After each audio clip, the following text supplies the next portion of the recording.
Okay, now I'm going to talk about the divergence theorem, one additional example. I'm on page 323. The problem that I'm working on, the number 6. Your homework problem is number 5. These two are comparable to each other, so you can learn a little bit. So here's my solution. I'm going to start with here now. And the divergence theorem states following. So you can see that's divergence d tau. And the vector v should be put in an arrow on the top. This is the vector, and I have this. These are the all knowns. What I essentially did was I took these v out and just write them down. So I calculate divergence. Remember, divergence is a scalar. So then it's just take derivative whichever the term that you have. For instance, first term is partial derivative with respect to x. So that's what you get. And then you can move on to the rest of these other terms will be in a similar fashion as you did before. So there's no big difference in this case. Okay, so that's what I have. And I probably miss over here, it has another y over here. So that's a derivative. And second term for the y term, partial derivative should be with respect to y here. The last term should be partial derivative with respect to z. You can see that's where the partial derivative comes out. So this is the three terms. So then I have a very nice expression that I got over here. So that's the 3y in here. I need to put a y in there here. It's over here. So that's what I get. Now I can work on term by term. I'm going to first work on number 1 term here.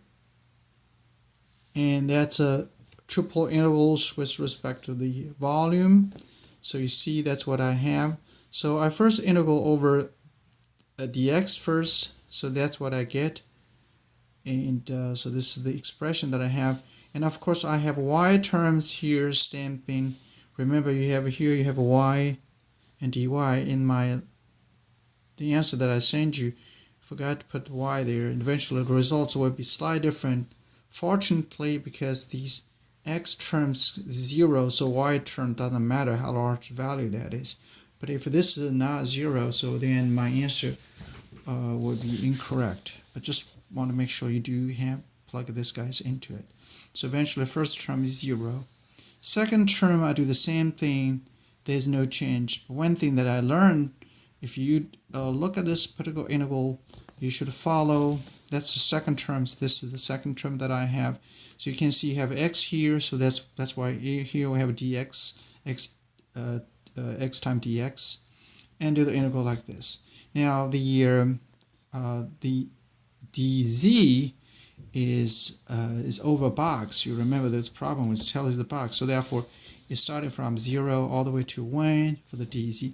So entire expression you get was for the x and y is going to be similar, but the thing that you will get again from this term here for the y term here is give you 0. So you don't need to integral for the x, dx, or dz anymore because entire term this is going to be 0. The only thing that gave you non-zero term is the last term.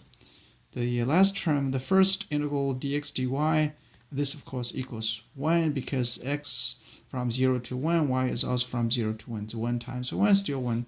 So you have 2 z dx. And this is just very simple integral, it just equals 1 here. So if you add them up, you need to add 3 terms up, that's divergence, you get 1.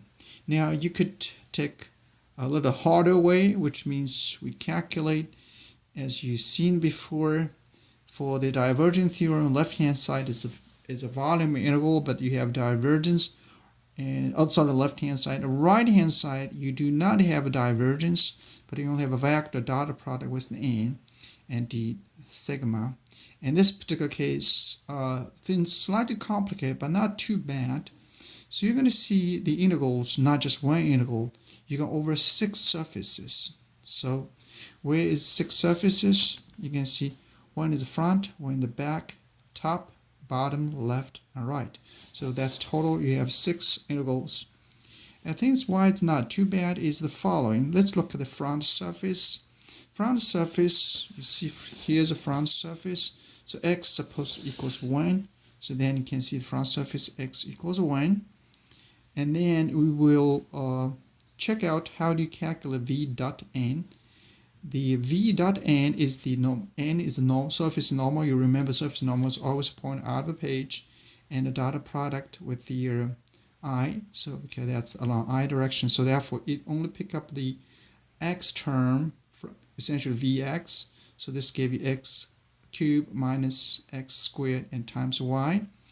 Remember, this times y is coming from this particular terms here. So this, see here, comes from y. That's what you have. So eventually, if you do the integral, actually there's no integral needed. Essentially, when you finish it, so you'll get this particular expression. That's what you get.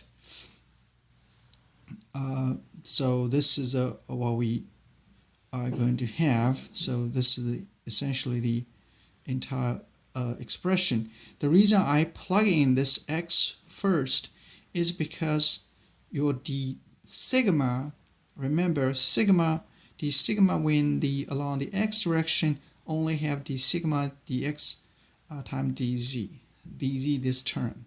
So that's why, and some of you asked me before, if you this essentially I can write them down. So this essentially was just d sigma x like that. So d sigma x will be dy and dz. So you can see clear dy and the dz. So x is fixed. So when I figure this out, I can directly plug it into plug in the x into that because there's no interval over x.